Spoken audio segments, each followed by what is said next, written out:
চিংড়ি মাছ খেতে কে কে পছন্দ করেন?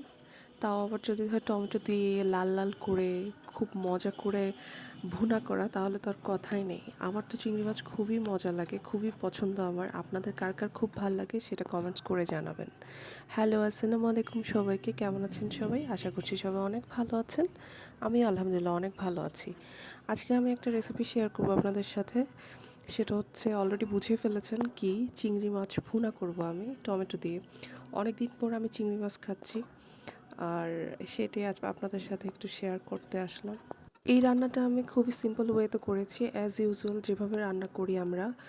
বেসিক যে মশলাগুলি আছে সেগুলিকে কষিয়ে জাস্ট আমি চিংড়িগুলিকে দিয়ে দিয়েছি। ও হ্যাঁ, অনেকে চিংড়ি খোসা সহ ফ্রাই করে, আমি সেটা করিনি। চিংড়িটা একবারে খোসা ছাড়িয়ে নিয়েছি। সেক্ষেত্রে হবে কি, আপনার অল্প ভেজে নিতে হবে, না হয় চিংড়িটা কিন্তু একবারে শক্ত হয়ে যাবে। আর খোসা সহ থাকলে হয় কি, একটু ভাজা হলে কোনো অসুবিধা হয় না। আল্লাহ হাফেজ সবাইকে।